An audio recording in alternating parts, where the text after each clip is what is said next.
before embarking on their IVF journey. So lifestyle changes are important because we're trying to improve the cellular quality of our eggs and sperm before doing IVF. So lifestyle changes do have a great impact. I've seen many patients who've stopped smoking or drinking or improved their diet, and after, like on their second cycle, after a couple of months, there was a noticeable improvement on their eggs and sperm. So if you're going to take anything away from this video, the number one rule, if you don't do anything else, I just urge you to do this one thing: no grape, no vape, which basically means no smoking and no drinking. So there has been a number of studies done on the effect of alcohol and IVF outcomes. I'm going to link one of the studies below. It was a very big study, which is why I've included it. It had 2,545 couples, which contributed to over 4,729 cycles. So it's a very big study. So the bigger the numbers, usually the better the study is.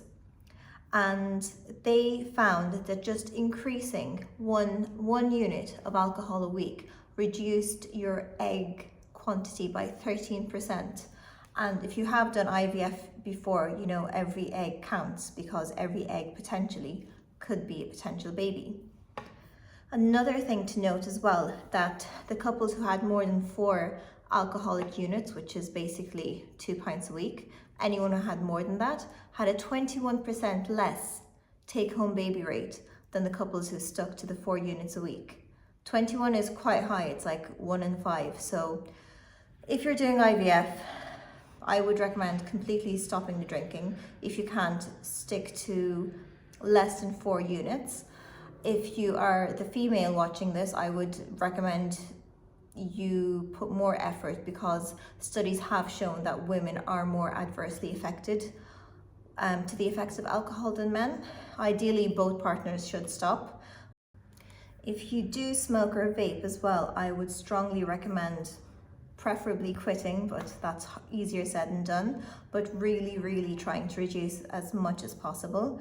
So I will link another study done here about the outcomes comparing smokers and non-smokers. So with the smokers and non-smokers, the difference you see is usually in the quality of embryos produced. So the smokers produced embryos of poorer quality than the non-smokers. I will discuss in another video how embryo quality is important.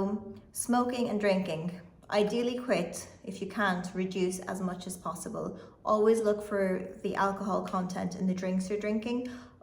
It might be worthwhile Googling how many units are in drinks, because a lot of people think, oh, 1 pint is 1 unit when it's actually 2. 1 glass of wine is 1 unit when it's 1.2, 1.5, depending on how generous the person pouring the wine is. The second thing I would strongly urge anyone doing IVF is to improve their diet. So try to limit takeouts, eliminate processed food, try to kind of shift to whole grain foods, whole fruits, whole vegetables, proteins with omega-3 like salmon, sprinkling chia seeds as well, because it's a good way of getting iron, omega-3s and all of the essential fatty acids, and it's very easy. You can just sprinkle it on your toast, on your yogurt. Another thing would be reducing your caffeine. Caffeine, if taken in excess, can play a role in hormonal imbalance, just because it affects your cortisol, it affects your ability to sleep, so then it affects your body's ability to regulate hormones, which in IVF, hormones are key. Basically, we're manipulating hormones so you can get pregnant. The next thing I would recommend is exercise.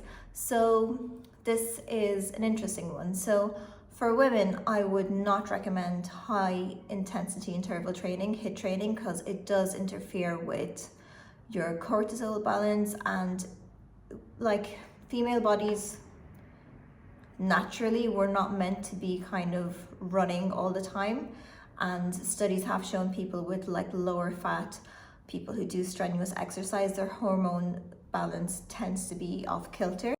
I would encourage gentle exercise, walking, treadmill, weightlifting, like low intensity resistance training. If you're really into like marathons and like CrossFit and like super intense training, I would ease it up just for the few months before doing an IVF cycle.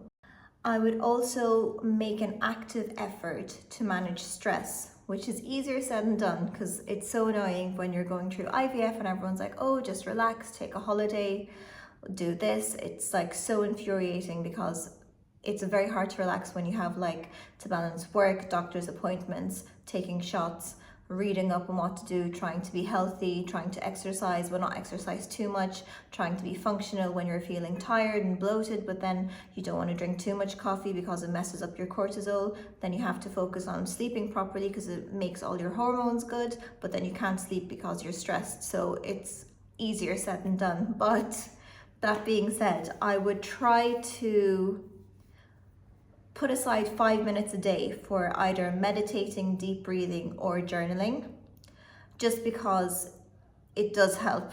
It does help. I know it sounds really woo-woo and it's just like all this new age stuff that everyone says, but it does help, trying to kind of, let all your anxious feelings out, or meditating, or kind of being mindful and grateful for all the things that you are grateful for. It does over time shift your perception and your mindset, which can lead to better results. I do see patients, this is why I believe it works. I do see patients and their egg and embryo quality is not the best. Like in the back of my head, I'm like, oh, this is a bit of a tough case, but they're like super positive. Like they're like really positive. They're like, yeah, we've got 2 embryos on day 3, blah, blah, blah, even though the quality isn't good.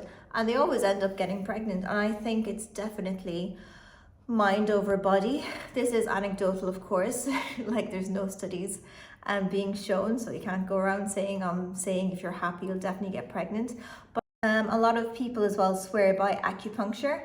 There hasn't been a lot of studies on acupuncture, namely because most medical institutes would not sponsor a study with Chinese medicine.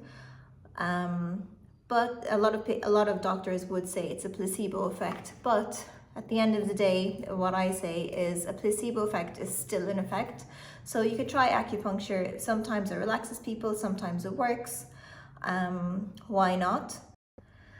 But also, if you feel you're really stressed and meditating, breathing, all that stuff isn't working for you, you're having trouble staying asleep or getting to sleep, you're very stressed, I would strongly recommend reaching out to a therapist, a counselor, fertility coach.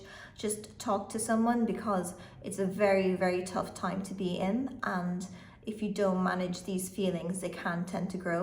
The next thing I would strongly recommend prioritizing during this period is sleep. No screen time before bed. Wind down, dark room, cool room. Just do everything in your power to make it easier for you to fall asleep. Some supplements help, like magnesium.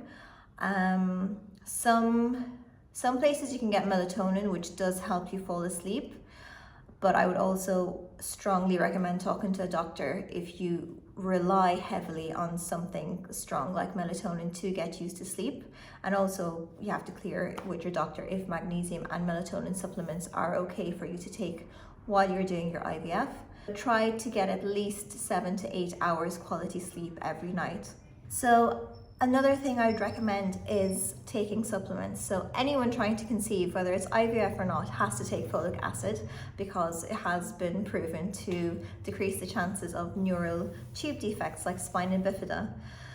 The next supplement I'd recommend anyone to take, especially women, is CoQ10 for egg quality. I would definitely recommend folic acid and CoQ10, prenatal vitamin as well. And before taking any supplements, just run them by your doctor to make sure you're okay. But I'm pretty sure prenatal vitamins, folic acid, CoQ10, they're the trifecta of IVF supplements. Most doctors will probably say, yeah, you're grand to go. So they're the basics of what you can do to improve the successful outcome of your IVF journey. If you have been through it before, I'd like to know if something worked for you that I haven't mentioned and might help other people as well. Also, remember that it's very hard to change your lifestyle very shortly, like giving up alcohol, giving up smoking, exercising, meditating, improving sleep. All of that is easier said than done. I would take a stepwise approach. If you do have any questions or want more personalized support, please feel free to reach out in the comments or my website or DM me. I'm more than happy to answer. I know it's a tough time for everyone involved, and thank you for watching. Hopefully I'll see you in the next video. So take care and stay positive.